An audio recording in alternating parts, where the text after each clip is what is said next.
हमारे चैनल पर आपका स्वागत है। कुछ अनकही सच्ची बातें। Please like share subscribe my channel.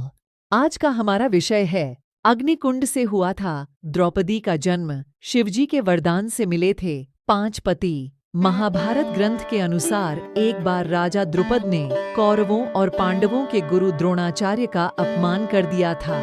गुरु द्रोणाचार्य इस अपमान को भूल नहीं पाए, इसलिए जब पांडवों और कौरवों ने शिक्षा समाप्ति के पश्चात गुरु द्रोणाचार्य से गुरु दक्षिणा मांगने को कहा, तो उन्होंने उनसे गुरु दक्षिणा में राजा द्रुपद को बंदी बनाकर अपने समक्ष प्रस्तुत करने को कहा।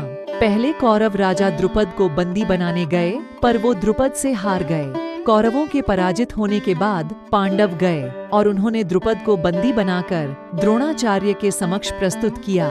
द्रोणाचार्य ने अपने अपमान का बदला लेते हुए द्रुपद का आधा राज्य स्वयं के पास रख लिया और शेष राज्य द्रुपद को देकर उसे रिहा कर दिया।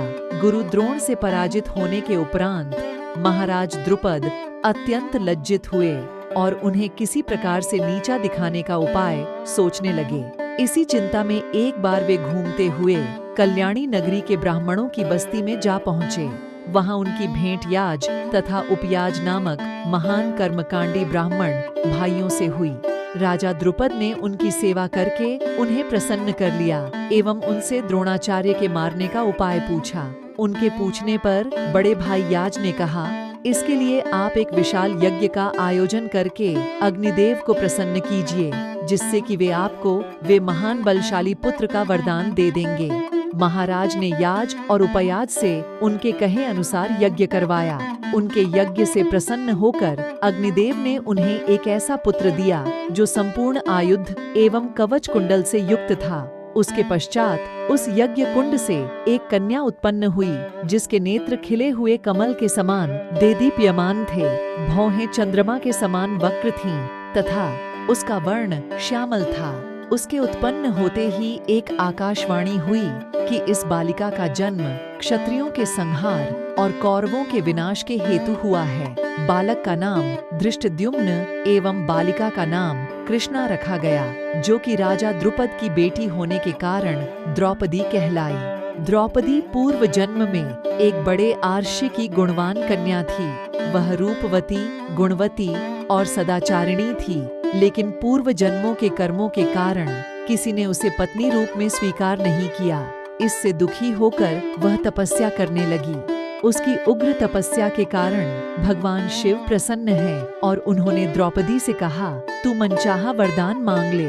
इस पर द्रौपदी इतनी प्रसन्न हो गई कि उसने बार बार कहा, मैं सर्वगुणयुक्त पति चाहती हूँ। भगवान शंकर ने कहा, तूने मनचाहा पति पाने के लिए मुझसे 5 बार प्रार्थना की है, इसलिए तुझे दूसरे जन्म में 1 नहीं 5 पति मिलेंगे। तब द्रौपदी ने कहा, मैं तो आपकी कृपा से 1 ही पति चाहती हूँ। इस पर शिवजी ने कहा, मेरा वरदान व्यर्थ नहीं जा सकता है, इसलिए तुझे 5 पति ही प्राप्त होंगे। महाभारत की अन्य पौराणिक कहानियाँ। कुंती तथा पांडवों ने द्रौपदी के स्वयंवर के विषय में सुना तो वे लोग भी सम्मिलित होने के लिए धौम्य को अपना पुरोहित बनाकर पांचाल देश पहुँचे। कौरवों से छुपने के लिए उन्होंने ब्राह्मण वेश धारण कर रखा था तथा एक कुम्हार की कुटिया में रहने लगे। राजा द्रुपद द्रौपदी का विवाह अर्जुन के साथ करना चाहते थे।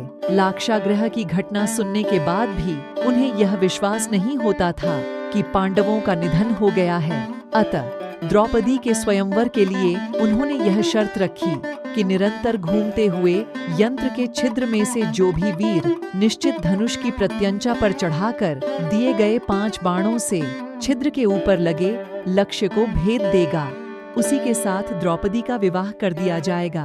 ब्राह्मण वेश में पांडव भी स्वयंवर स्थल पर पहुँचे। कौरव आदि अनेक राजा तथा राजकुमार तो धनुष की प्रत्यंचा के धक्के से भूमिसात हो गए। कर्ण ने धनुष पर बाण चढ़ा तो लिया, किंतु द्रौपदी ने सूतपुत्र से विवाह करना नहीं चाहा, अतः लक्ष्य भेदने का प्रश्न ही नहीं उठा। अर्जुन ने छद्मवेश में पहुंचकर लक्ष्य भेद दिया तथा द्रौपदी को प्राप्त कर लिया। कृष्ण उसे देखते ही पहचान गए। शेष उपस्थित व्यक्तियों में यह विवाद का विषय बन गया कि ब्राह्मण को कन्या क्यों दी गई है। अर्जुन तथा भीम के रण कौशल तथा कृष्ण की नीति से शांति स्थापित हुई तथा अर्जुन और भीम द्रौपदी को लेकर डेरे पर पहुँचे। उनके यह कहने पर कि वे लोग भिक्षा लाए हैं, उन्हें बिना देखे ही कुंती ने कुटिया के अंदर से कहा कि सभी मिलकर उसे ग्रहण करो।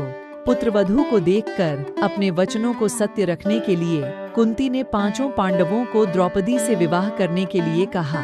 द्रौपदी का भाई धृष्टद्युम्न उन लोगों के पीछे पीछे छुपकर आया था। वह यह तो नहीं जान पाया कि वे सब कौन हैं, पर स्थान का पता चलाकर पिता की प्रेरणा से उसने उन सबको अपने घर पर भोजन के लिए आमंत्रित किया।